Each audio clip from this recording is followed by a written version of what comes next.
Hello and welcome. आप सभी का स्वागत है मेरे इस channel I am Sambhaji Chaudhary में, जहां हम लोग स्टॉक मार्केट और इन्वेस्टमेंट रिलेटेड टॉपिक्स के ऊपर बात करते हैं। दोस्तों, आपने बहुत सारे न्यूज़ में देखा होगा, बहुत सारे यूट्यूब चैनल पे भी देखा होगा कि अडानी के स्टॉक्स की वजह से स्टॉक मार्केट जो गिर गया। लास्ट वीक जो है वो मैसिव सेल ऑफ आया। अडानी के अक्रॉस द स्टॉक्स है उनके, उसमें लगभग 13% से 20% तक का गिरावट देखी गई।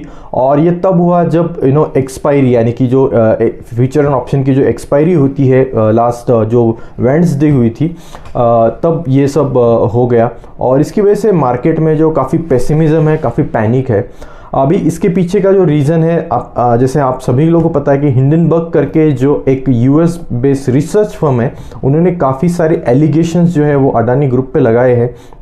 और वो कहते हैं कि उनके पास ऐसे रिपोर्ट्स है, 2 सालों से वो रिसर्च कर रहे हैं अडानी एज अ ग्रुप पे, कि इनका जो ग्रोथ है एज अ ग्रुप का, यदि अडानी एंटरप्राइज देखेगा, अडानी पोर्ट्स देखेंगे, इनके सारे बहुत सारे जो कंपनीज है, लिस्टेड जो फर्म्स है, उनका जो ग्रोथ है वो इनऑर्गेनिक है, यानी कि वो ऑर्गेनिक ग्रोथ नहीं है। प्रॉफिट जो है इन्फ्लेटेड दिखाए गए हैं, बहुत सारे मनी लॉन्ड्रिंग किया गया है, बहुत सारे फ्रॉड्स है। मैनेजमेंट के ऊपर उन्होंने काफ़ी सारे सवाल खड़े किए कि उन्होंने कहा है कि जो इनकी जो पब्लिक लिस्टेड कंपनीज है, उनके मैनेजमेंट के, उनकी ही फैमिली के लोग हैं, अडानी के फैमिली के लोग हैं, और ऑडिटर्स के साथ इन्होंने फ्रॉड किया है, प्रॉफिट जो इन्फ्लेटेड देखे नंबर्स का। तो बहुत सारे एलिगेशंस है, तो वो तो सब हम लोग जानते हैं।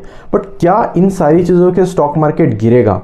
तो ये आंसर करना इतना इजी नहीं है, क्योंकि ये गिरेगा। देखिए ये क्या होता है कि इसका इफेक्ट जो है वो बैंक्स पे भी बहुत ज़्यादा हेवीली इफेक्ट हो रहा है। क्योंकि आपने देखा होगा कि बैंक्स के जो स्टॉक्स है, प्राइवेट सेक्टर के बैंक जिनका एक्सपोजर अडानी के बहुत सारे प्रोजेक्ट्स पे है, तो उनके ऊपर इसका इफेक्ट आ रहा है।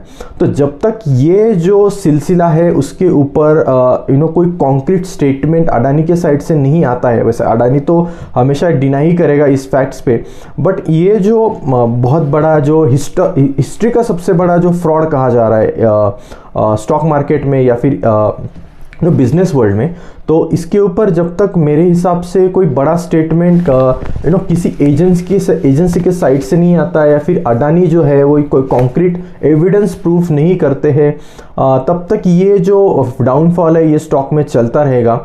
हालांकि ये जो कुछ लिस्टेड स्टॉक्स है उनमें सेलिंग आ सकती है, हम लोग देख सकते हैं, क्योंकि पैनिक होता है, टेक्निकल लेवल्स होते हैं, वो जब गिरते हैं वो सर्टेन लेवल्स को जब स्टॉक ब्रीच करता है, तो उसके हिसाब से स्टॉक जो है नीचे आता रहता है। बट इसका जो इफेक्ट जो बैंक स्टॉक्स पे जो हो रहा है, ओवरऑल सेंटिमेंट पे जो हो रहा है, ये थोड़ा शॉर्ट टर्म इफेक्ट रह सकता है। अभी बजट भी आने वाला है, तो अभी जो आने वाले जो कुछ दिन है वो बहुत इवेंटफुल होने वाले हैं, स्पेशली बैंक्स के लिए, क्योंकि बजट आने वाला है। इकोनॉमी स्टॉक्स जो होते हैं, ओवरऑल इकोनॉमी के ऊपर जो स्टेटमेंट आता है फाइनेंस मिनिस्टर का, उसकी वजह से भी बहुत सारा इफेक्ट होता है। तो मेरे हिसाब से ये सारी चीज़ें शांत हो जाएगी लगभग 1 या 2 वीक में।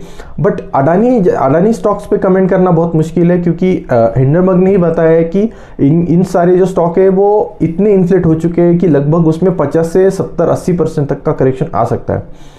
अभी वो तो प्रिडिक्ट करना इतना इजी नहीं है कि कितना गिर सकते हैं, उनके उस पर्टिकुलर स्टॉक्स के फंडामेंटल क्या है क्या नहीं है, इन्वेस्टर किस कैटेगरी के इन्वेस्टर है, वो सब देखना पड़ेगा।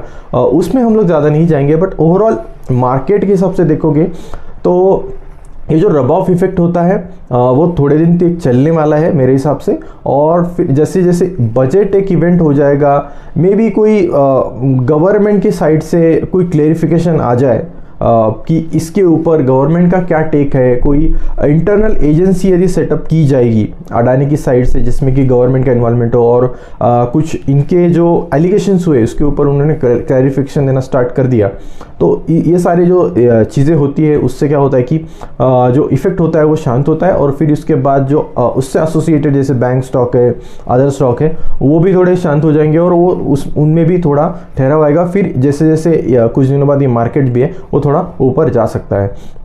तो मेरे हिसाब से शॉर्ट टर्म इफेक्ट है ये, और फिर उसके बाद जो है वो मार्केट फिर अपने पेस के साथ जाएगा, और अडानी के ऊपर ज़्यादा फोकस नहीं होगा, भले ही उनके स्टॉक गिर जाए, बट बाकी स्टॉक्स जो है ओवरऑल जो सेंटीमेंट है वो सुधर सकता है। ये मेरा ओपिनियन है। आप ज़रूर बताइए आपको क्या लग रहा है, क्या आप इन्वेस्टेड हो अडानी जैसे स्टॉक में, तो हम लोग डिस्कस कर सकते हैं।